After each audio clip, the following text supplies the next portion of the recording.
Hi, this is Lady Lex UK, and this is Deconstructing Dreams.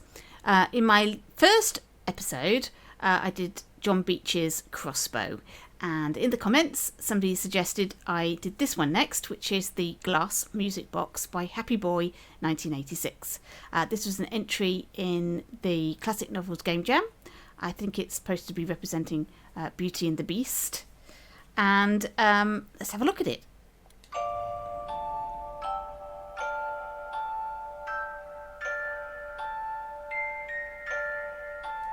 Now, because I'm not sure whether the music is copyright or not, I'm just going to stop it there.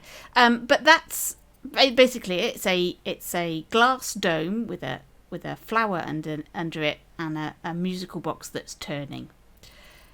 Now, the magic of this particular level is very much not the sculpting, not the music, not the beauty of this entire scene. It's the lighting.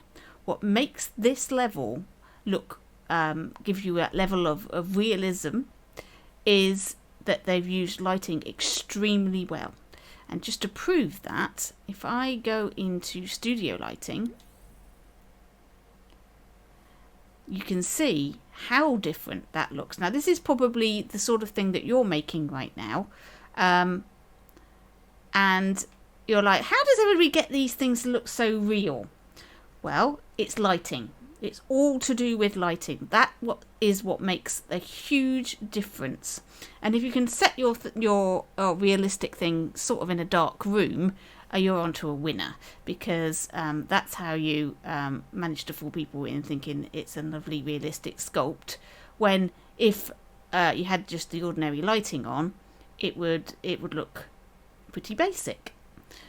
But getting that lighting right is another matter. So, how has the lighting been done in this particular level? Right, at the moment we can't see the lighting, so I'm going to turn the studio lighting back off. And you can't see the lights unless I choose to with the show and hide. So before I do that, let me just draw your attention to these red cylinder pieces. Now, to start with, I wasn't quite sure what they were for. They have got rotators attached to them. They do rotate. And I was like, well, I don't know what they're doing. I don't seem to be doing anything. And then, because I had studio lighting on, they weren't doing anything. Turn the studio lighting off. And you can see, if you see on the table there, this particular light, this is a light, is shining onto the table with this speckled pattern. And if I turn X-ray on, you can see there are the lights, there are our spotlights, and they are attached to these red cylinders. Now, you don't.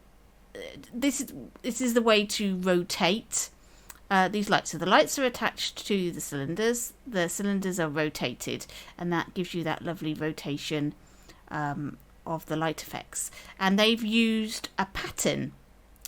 So let's have a look at this light here.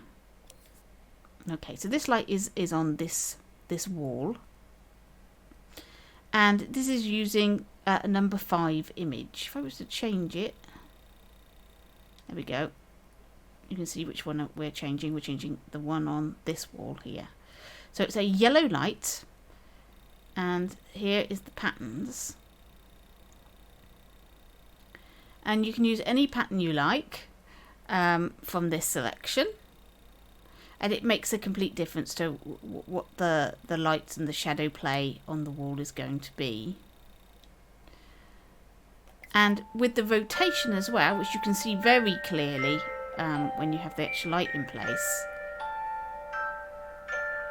it's supposed to be matching the movement of the music box, so you've got that sense of the light play coming from this. Even though it's coming from this light, it's not coming from this at all.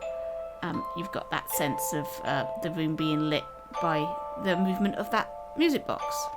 There we go. So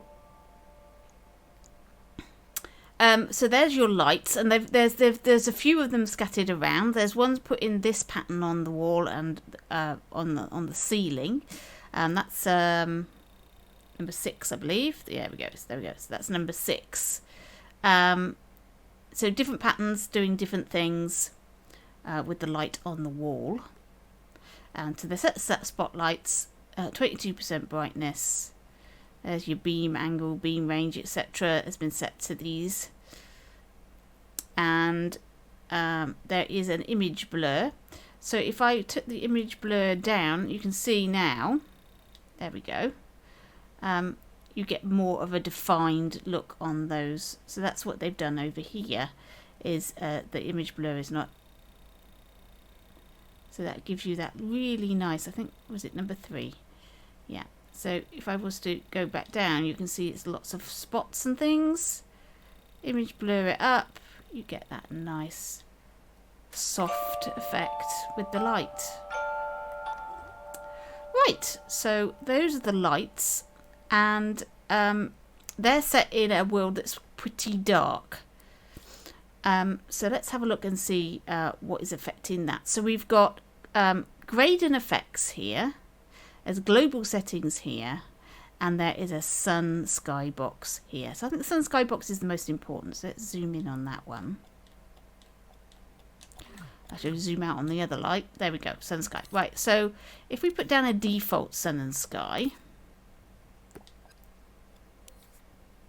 and we'll turn it off so it's not making an effect, and we'll open up their sun and sky, we'll see the difference between the default and their settings. Right, so first of all, on the sun side, they've made it blue as opposed to yellow. So you've got a blue light as opposed to the yellow light that is the default, and they've put the sun brightness right up to 100.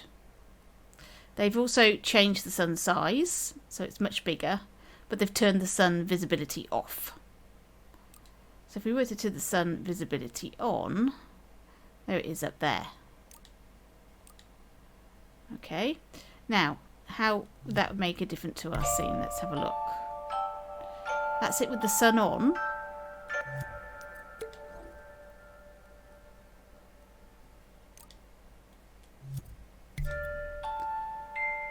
And there's it with the sun off. So they could have put it in and passed it off as the moon, but they've chose to turn it off to give it a little bit more of a dark ambiance. So it's entirely up to you when you make your scene whether you have a sun or a moon visible in the sky. You can turn it off. It does make a difference to how the sky looks. Right, let's have a look at the sky itself.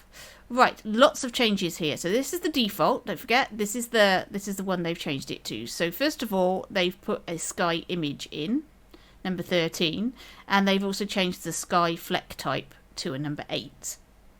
So that's a huge difference in how it looks. It's a bit hard to tell with this darkness because you can't really see, but it does make a difference to the way the sky looks. They're trying to get something that's a little bit flatter, not so obviously flecky, and so this is what they've gone with to get that effect. The sky brightness has gone right down to 5%. 20% is the default, so they've got the sky brightness right down, and they also put the sky saturation right down. So 100% saturation would be up here, and they've put it down. They've made the sky a tint colour of a blue, a light blue, as opposed to the normal white, and made the intensity of that sky tint quite high, and everything else is the same. So basically they've put in a blue tint to the whole thing, and you can see that there's this purpley blue tint to the whole scene, and that gives you the ambience of night. So don't think of night as being dark, being black. It's blue. It's a very deep blue, and at different times of the night you'll get the lighter blue. So moonlight is blue. If you think if you're doing a night scene, concentrate on the blues first before you start making everything black. You might get a really interesting effect. So they've gone with the blue. Right, the gradient effects here. Let's put an ordinary gradient effects in so we can see the difference. Turn that off. Right, okay. So this page, nothing, no changes. Colour tinting, there are no changes on this page either. The changes are all on this page. Now, the default for grading effects is black. Again, they've gone with the blue. So they're trying to get this moonlight thing going on. 100% vignette strength. Let's have a look and see what that does. So here's the vignette strength. Now, that's the normal. That's the vignette. That's adding in a blackening around the edges of the screen. And that gives you that lovely soft, dark room look. And they've also got bloom. Now the bloom here, this is to do with lens flare. So they've got the lens flare at 100%, but the bloom at only 2. So if I move the bloom up, you'll see it goes pink with the lens flare. Can you see that? It's really hard to see, but there you are. It goes slightly pink. That's the lens flare. So they've got 2 with the bloom, and if I take the lens flare down, put the bloom back up, there we are. It's really hard. It's going pink. It's very hard to see. It's very subtle. But with the lens flare on, 100%, you can start to see the lens flare. So they've set the lens flare up and the bloom at 2, and that gives you this sort of warm glow to the room, which is rather nice.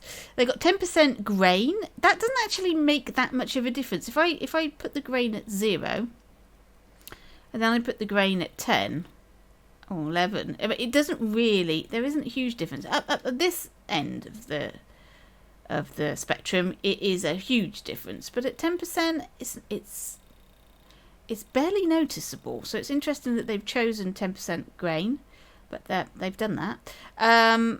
This is all the same. Let's go to the next page. This is the same.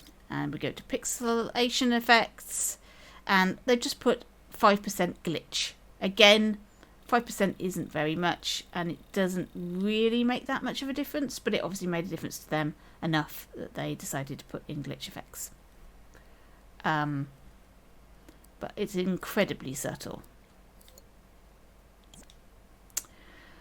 Right, the global settings, all they've used this for is to turn the imp off. Now, this is an interesting one for me because I wasn't aware of this because I haven't got as far as global settings for my gadget tutorials. So, yeah, instead of turning the imps off on individual cameras, you can turn it off in the global settings. So they just took that off, so it's no longer lit. So there's no imps. And if you're making a scene that's just a piece of artwork or a movie, you don't want the imp to get in the way. So global settings, just turn it off. There we are. Job done. Nice simple little gadget that sorts that out. Okay, so that's the lighting, and that's the big deal for this scene. The only other big deal really is this dome and this turning box. So how has this been done? Let's put the studio loading back on, and you'll be able to see. Right, so here is our dome, and this has been made with a paint strokes. And if we zoom in on it, we take it. Now you can see that it used the kaleidoscope to make this, and there's lots and lots of strokes, slightly different angles of strokes in order to get that dome at the top. So let's see, how is that been done? So let's go into paint mode. So let me just come out of this paint mode. Come out. Right, okay. So paint mode. If I just dab this down in the center like this. Let's put rule flex on. Let's go with white. And let's turn our kaleidoscope on. Let's put it on maximum. It always does this. It's annoying. Right, okay. That's 32. Yes, go away. Right, now you can see when I put my next stroke down, instead of just being a straight stroke, it is now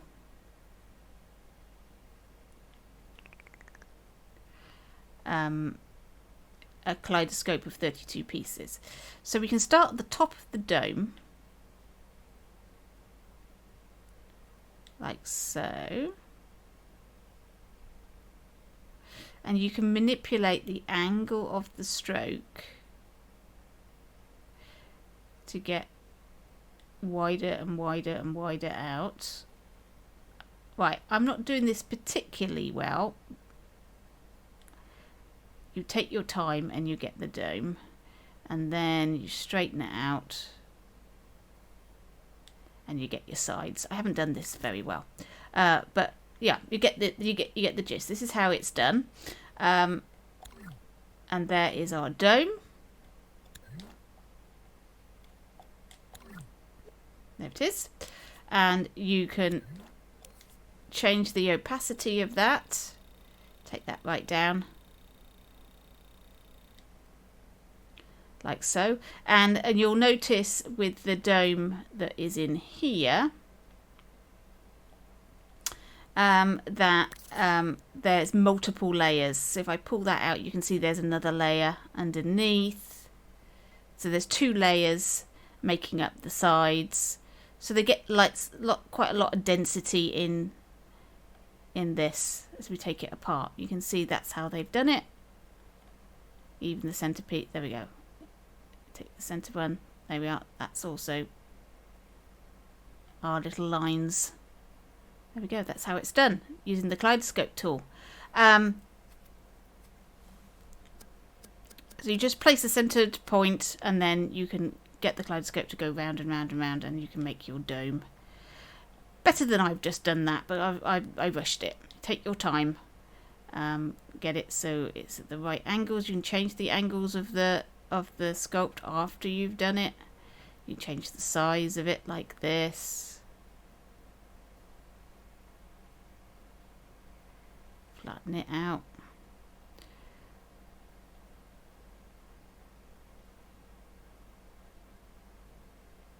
Get a nice rounded edge. I have not done this well, but there you go.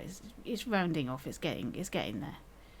You can see how spend some time and you would get a lovely rounded dome from your strokes. There we go. That's a bit better. It's a little bit more rounded. There we go. That's how you do it. Now you can see as we've come out of the scene that they've made the whole thing in a box. Now, interestingly enough, I don't think you need this back wall.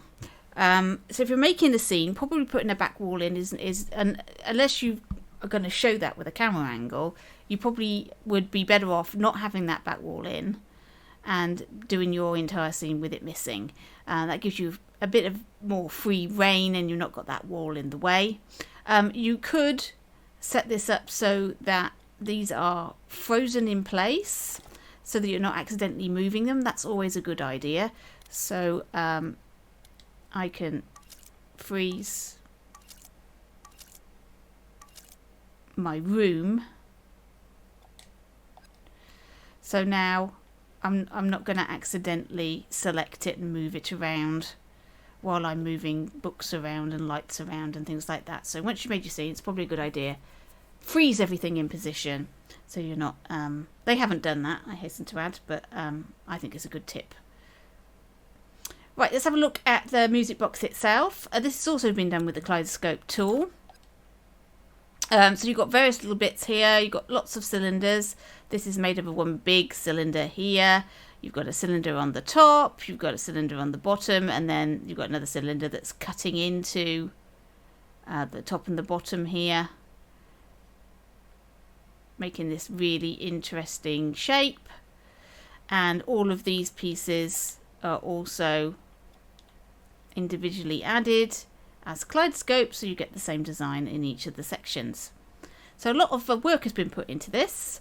So you start off with, in the sculpt exactly the same way, so you start off with a central point, and then you start adding around it with the kaleidoscope tool. You decide how many sides you want on your object, and then go ahead and make your beautiful music box. They've got the wooden piece down the bottom here. They've used a hexagon and various square bits, and they've cut into it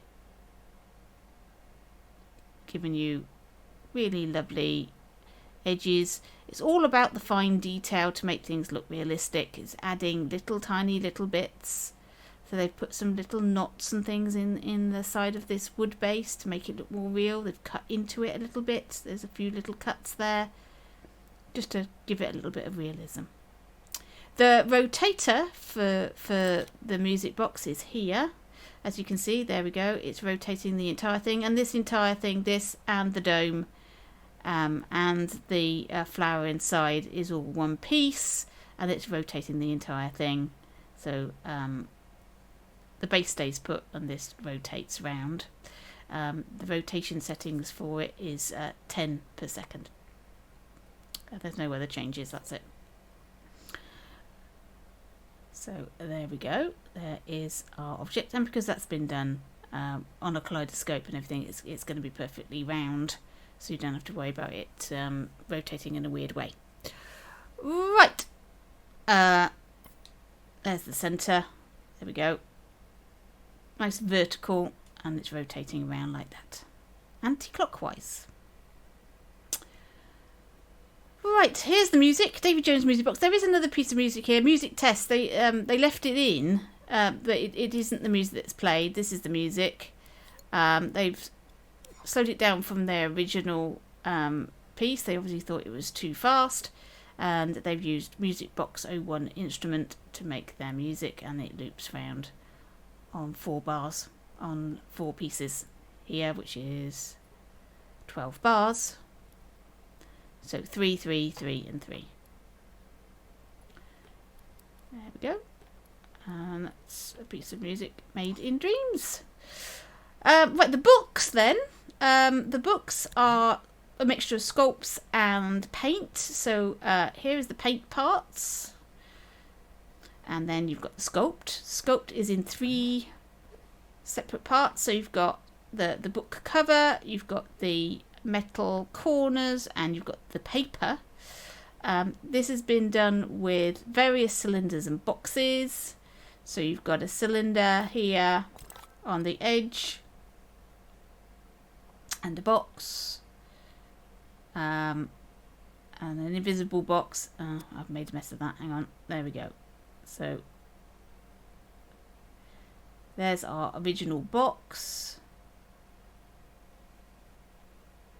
and then there's a cylinder here cutting out that edge, and then there's another cylinder which I'm not, there we go, that's giving you that nice curve there, and it's been cut out here with another box. So there's your edge. These pieces here, they have been made with cones. They've been flattened down with this box. And then they've been curved with the, so it's a mixture of curves and cones, and there we are, getting to it. What is the shape?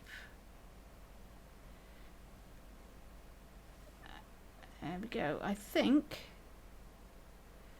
it's one of these with various cuts and what have you. Yeah, it's a rounded cube all cut into to make you those pieces.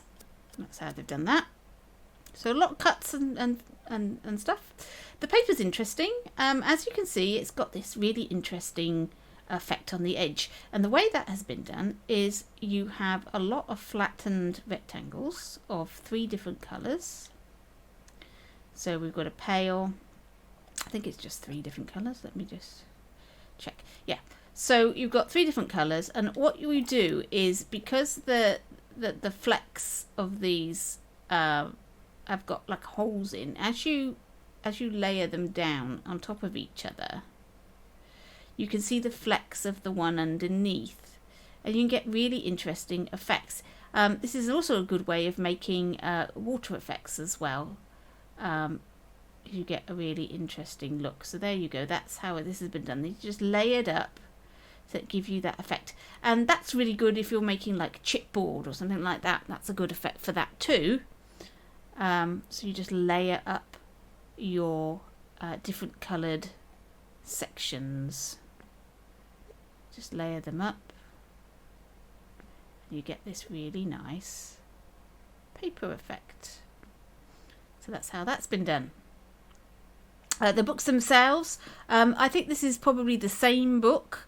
They've just been recoloured, had some little extras put on, changed the colours of various bits, and then the book's been cloned over and over and over. So for example, you would take this book like this, copy it, clone it a few times, do that, and then just change the angle of a few of the books like so.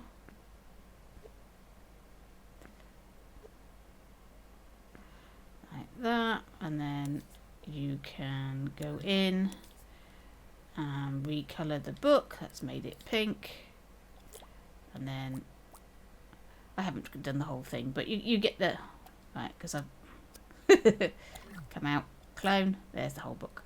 Right, so I've cloned it again, so I can then